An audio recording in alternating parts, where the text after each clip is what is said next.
Welcome to Mommispace. My name is Brianna Bernhard, your hostess, and I am a new mom. I selfishly created this podcast to get some advice and inspiration from the moms in my community who are doing amazing things while raising their families.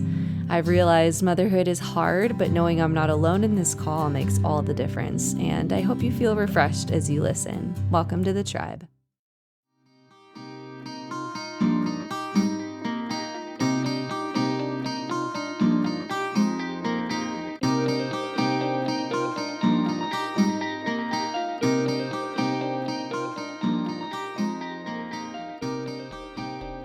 Welcome back to Mommispace. I am here today with Malin Ekelyck. Welcome to the show, Malin. Thank you. Yes. Good to be here. I'm so excited to talk with you. We go back a couple years now. We met at BSSM in Redding, California at ministry school, and we are in the same revival group, for those of you who know what that is.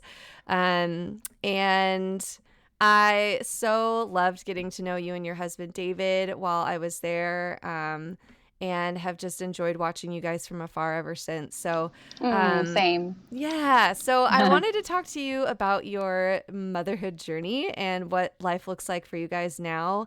But before we kind of dive in, could you tell us a little bit about you and your family and where you're located and where you're from originally, too? Yeah. My name is Malin, and I'm married to David, as you said. We have a daughter. Her name is Kira, and she's just the most precious person in the world to me, obviously. So much fun. So originally, we both come from Sweden, actually, me and my husband. And we moved out here to North California to do ministry school in Redding. And we were only supposed to stay a year, actually. But then, it's a 3-year school. So then, maybe another year. And then, another year. And then when I thought we were done, they asked David to come on staff for the second year of the school as a pastor. So here we are, 5 years later. Wow. With an American/Swedish daughter. Oh, that's right. She was born here, right? Yeah. Wow. Yeah, she was. That's so crazy. Yeah, it's been crazy. But yeah, so good. Very cool. So I just wanted to kind of start out, if you could just share your journey into motherhood, maybe talk about if you had always wanted to be a mom or if that was kind of a surprise thing for you guys, and how maybe it was transitioning with having her here and being away from family. Just dive into all of that good stuff. Yeah. So me and my husband, we've been married for 7 years now, coming up. And I think for most of the time, we were totally fine without kids. We're like, we love to travel. We love to just do spontaneous things. And we didn't think about, the passion and the need for a baby coming into our lives until maybe the last couple of years, probably. And then we stayed in this school, and I felt like I didn't want to have a baby while doing school because I really wanted to get the most out of it. So we were just saying okay, after we done our third year, we just want to try. And then we did, and actually on the first try, no way, it happened. Oh, wow, I didn't know that. Wow. Yeah. So here we are. That's crazy. And obviously being so far away from home, it has been a struggle, and honestly, it is a struggle. I don't think it ever gonna feel 100% I'm fine, Yeah. But so that's been a journey for both of us, but I think more for me, in finding a way to feel I'm definitely at peace and I'm happy to be here. But it's also okay for me to, long for my family and to miss them. And but we had most of our family coming here to visit, and we're going home in the summers and then another time in the year. So I'm really happy that we can do that. Yeah, that's awesome. And then the community has been a huge, huge part living here, having people around us as family. Yeah, that's awesome. Yeah. Now, do you guys want to, I'm assuming you guys will probably go back home at some point, right? Or like, what does that look like for you guys right now? Yeah. At some point, we always thought that. At the same time, we don't know a time frame actually. Yeah. We're actually taking it each year as it comes, awesome. and we learned that we have to think long term if you're going to thrive here and if we're going to, be fully committed to what we're doing here. So we're just thinking long term, like we're going to be here, we're going to, sow everything we have in here. And then when the time is right to go back, we'll take that then when it comes. So that's awesome. Yeah. I love it. Well, I'd like to ask the moms on the show a little bit about their passions in life and what brings them life and joy, and how being a mother maybe fuels those things. So could you maybe go into that? Like, what are some things that bring you joy? Oh, yeah. A lot of things. I'm super passionate about just being creative. I love the thing of getting an idea in my head, getting a picture in my head, and then make it happen. It could be all from painting to photography to graphic design. I have a business back in Sweden. I'm working a little bit on it, but not much. But that's awesome. Yeah, stuff like that. Also, something that makes me come alive is people. I'm obviously we're at a minister school and we're doing this together, even though I'm not working as a pastor. Sure. I'm super, passionate about people. Yeah. Learning that they're just knowing their worth and knowing that God is pursuing them for who they are, and just being healthy emotionally. That's awesome. And being a mom, just fundamentally, I felt like just everything came alive another notch. Yeah, totally. You probably know exactly what I'm talking about. Yeah. It felt like my inside just expanded. Yeah. And I'm like, oh, I'm so much stronger than I thought I was. Yes. And I can love more deeply than I thought I did. And that makes me like excited in general about what can happen, and That's so cool. I love it. Yeah.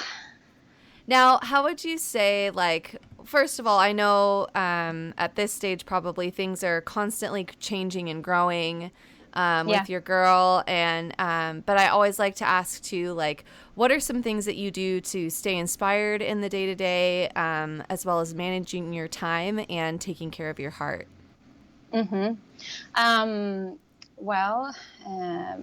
Good question. Taking care. So managing my time, I learned how to make things more simple in my everyday life. Like, I learned to say no to things. Like, for example, I don't have to make the dishes right now, or I don't have to actually clean the kitchen right now, or even things like I don't have to watch Netflix right now. Maybe I want to do something that makes me come more alive. Yes. Stuff like that. And then from the start, both me and my husband, we decided that we wanted to kind of bring Kira into our lives and taking her with us everywhere we went, instead of kind of feeling trapped at home. Like, we have such a high value for being out and about. So we did that. And I think that helps me too, to feel like, oh, I can actually do things, and she can be with me while I'm doing things. Yeah, so that's huge. Time-wise, that's great for me. And the other question, taking care of my heart? Yes, yeah. Yeah, definitely asking myself what I really need, except for, taking care of my daughter. I remember after a few months, I had maybe 1 or 2 weeks where I was so sad. I was just probably crying every day, and I felt hopeless. I'm like, what is this? I just feel alone, and what's going on? And then I realized that, I actually need to make a priority to find out what I need to love, being home with Kira, and to love living my life right now. And so, I have a few things that I know that I need in the week. So I try to pursue that. Like things like I need to feel like I'm connected to people and have meaningful conversations. I need to feel like I am creative, at least a little bit. Sure. Stuff like that. that That's my great. my faith is stimulated and challenged. Yeah. That's But it's a awesome. journey. I feel like you're saying it's still changing so much. Yes, And for yeah, sure. it's just a constant thing. Yeah, and that's part of the reason I love asking that question, because it's like there will be things I know now in this season that I need more than I will, Yeah. 2 months from now. So it's fun to hear all of the different stages from each of the people I talk to. So Oh, totally. yeah, I love that. Totally learn the importance of being present. And like Yes. now is what matters. That's so good. You know? Yeah, Yeah. overall. Yeah, definitely. Mm-hmm. Okay, so have you experienced mom guilt? And if so, how do you overcome it? Yes, I have. And I think I'm yet to experience it more. Like once I'm starting to work and stuff like that, leave Kira. But yeah, I have. I think one of the things I do is that I tell David about it. Ah, that's Like, good. oh, I feel so guilty right now, and I feel so shameful about this. And then he can just speak, sense into me, and truth into me. Like, oh no, you're doing the best you can. You're awesome. So that helps me, and yeah, also just not just stop holding myself to a standard that's like not actually the reality. Like, or other moms as well, like not judging myself or others, and realize that no, I'm my own. This is me, and I'm just gonna do it my way, and that doesn't exclude me making mistakes and overreact or whatever that is. Yeah. So I just have to be kind to myself and like, I'm doing the best I can. That's so good. Good words. Yeah. Now, I also love to talk about legacy. I think it's such an important thing that we should focus on, and I think that we just automatically start to think about as we become parents. At least that's what I've experienced a little bit so far, is just like, wow, like, what am I going to leave to my kids, and what's the heritage I want them to I want to pour into, and all of that. So what is it that you and David think about when you think about legacy for your little girl and for any future kids that you guys might have? Yeah. One thing is that we just want to empower our kids to be authentic and just real people, to not be afraid of just being who they are and asking questions and, challenging what they think and what they believe. Because I think that also releases so much freedom to the people around them, and for God to do what he wants to do. And so that's one thing.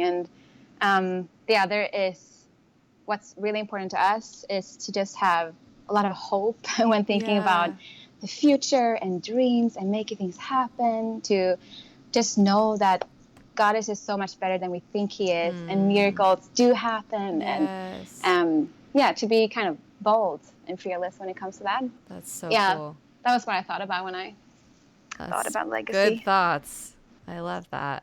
I did want to ask you a little bit more. Do you guys have people in Reading around you that are also Swedish that can experience life with you, or like, how does that look for you guys? Right. Yeah, we do have other Swedes here. There's always a bunch coming in to the school, but they come and go. Yeah. But I do have, there's one person that lives here a little bit more long term. Yeah. And then I have one of my best friends doing school right now. And so for me, that means a lot. Yeah. Just like your own culture and your own language, you can just maybe relax in a different way, I guess. And it's fun for Kira as well to hear Swedish. Yes. Both Swedish and English. But yeah, we're very intentional in sewing into relationships, into people and friends that are staying. Yeah. So I'm so glad I have like Americans, I have some English people, and that are actually here long term, and that I can be real with and do life with. For those of you listening that don't know what we're kind of referring to as far as people coming in and out. So the ministry school in Reading, I've totally spaced on this. I should have prepped, but there's a ministry school in Reading, California, through Bethel Church called Bethel's School of Supernatural Ministry. And that's how we met, like I mentioned at the beginning. But one of the really amazing things about this school is that I think it's like over 40% of their student body are international. So that means there's tons of different cultures coming through every year for the school year. And so that's part of the reason I was asking. But also that also makes just Reading in general, like I've heard it can be a pretty transient culture. Like there is a lot of people coming in and leaving. So that's one of the things I kind of was I wanted to ask about a little bit too, is like, how do you stay tenderhearted in the midst of so much like moving around and people leaving? Like my brother and sister-in-law are up there and are working really hard on that and have had a lot of that. There's a lot of heartbreak too in that, like as believers, we know like we'll see you someday, like this isn't the end as far as like not getting to see someone again. But I know that can be really hard. So as far as that goes, like how do you take care of your heart in that space? Oh yeah, good question. I mean, one part of it is of course to have your people that are staying, but then to not close my heart and like, oh no, I'm not going to invest in you because you're leaving in 9 months. Yeah. It's just realizing that there's just so much for me and for, well, the people that I do a relationship with. Even though it's just 9 months, it's going to last much longer than that. And I don't know, I just have to be convinced that it's worth it, and that, I mean, sure, we're going to stay in touch and a little bit, but it's still going to be hurtful. But there actually is grace for it. Yeah, I feel like that's true. That makes sense. Yeah, life goes on. Yeah, totally. You know? Well, and I think too, it probably helps like having social media and all of that good stuff. But yeah, absolutely. That's so good. Like having probably an eternal perspective, I'm sure, would help with all of that. That's good stuff. Yeah. Yeah. Cool. Thanks for going there. I wanted to talk through that too with a couple people, so I'm glad I got to ask you. Okay, so I like to end with some fun questions. This will be interesting because I'm not sure if you have a certain product that you love for Kira or for yourself that you feel like you couldn't live without, that maybe you haven't found in the States or what. But is there something that you like and want to share? I thought about it, and I thought about the obvious things. Like for me, it's definitely dry shampoo and coffee. Yes. Like, I can't live without that. It just wouldn't work. Yes.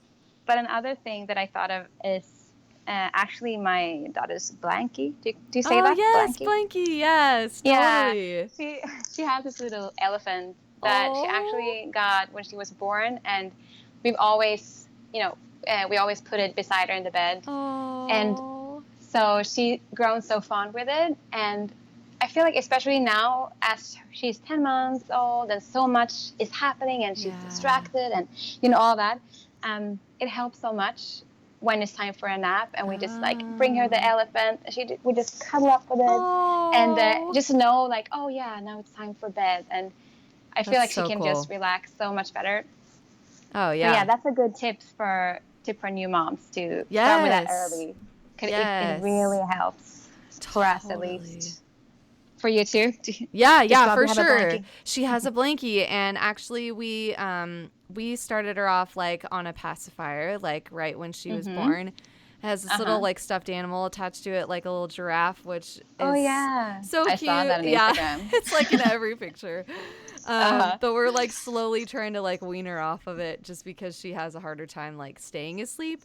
But I did recently like she has a little like stuffed doll. Actually, we got it for Christmas for her from my parents, and it's like there's this business called it's not really a business. I think it's like a nonprofit called Preemptive Love. And they work with like refugees, and specifically in Syria, these women made these dolls. So like if you purchase one, like the proceeds would go to helping them create a business and all that good stuff. So I know. Awesome. So I'm like, you need to get attached to this one because there's so much good stuff behind it. But yeah, Exactly. little shameless plug there. But yeah, so but Aw. definitely that totally does help with nap time. So blankies Yeah, for sure. yeah, Love it. it's amazing. Okay, and then do you guys have, this will be kind of fun, do you have a favorite holiday tradition with your family that you are excited to share with Kira or that you've already kind of implemented? I mean, not yet, I feel like. Yeah. Yeah. Christmas was pretty simple this year. We just hung out and, but something that I got an idea from my sister actually. I don't know if she does this every year, but one year she told me about it. So she would gather her kids and then ask them to choose like a project or whatever you call it to give charity to. Oh, cool. To bring money towards. And that was during Christmas. And I thought that was such a great idea to just shift the focus on me to like, oh yeah, there are people that actually need so much more than I do. And that's so good. it's becoming aware of the world, I guess. Yeah. So that's something that I want to do eventually with Kira. I love it. I think that was a great idea. Yeah, that's just such a good idea. Yeah. Cool. And then a piece of advice that you'd give to a new mom. There are a lot of things I could say, but the one that it's coming up to me on the top is that don't forget your spouse, that you are a couple still, and that, you know, you're in this together. And just the thing of like, never stop to encourage your husband and in like being a great father and in details he's doing and don't stop to try to make time, like date nights and stuff. Yeah. It doesn't have to be that often, but I found for myself, like, it's just a water hole when I get out with David. And oh, wow. I didn't realize how focused I was on Kira until now. Because I'm enjoying this so much, just being with you. Oh, that's so good. So that's absolutely something I would recommend. Very good. Focusing on as well. I love it. Well, thank you so much for sharing your time with me and sharing some of your that went so fast. Yeah, that's so great. Thank you.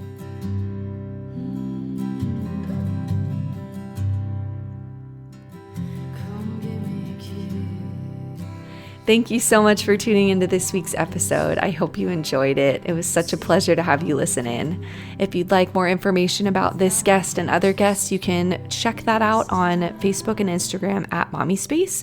And you can also email me at mommispace@gmail.com if you want more details or have any questions or would just like to get in touch. I'm always looking for new connections. Also, it would mean so much if you could leave us either a rating or review or both on iTunes. This just gets the word out about the show. It's a way that we can get more connected with more mamas out there. And it really helps me out as I am doing this on my own. And sometimes I just need a little lift up, y'all. It's good to hear from you that way. Thank you so much again for tuning in. I hope you have an amazing week. Remember, you are loved, you are enough, and you are doing your very best. See you next week, Mama.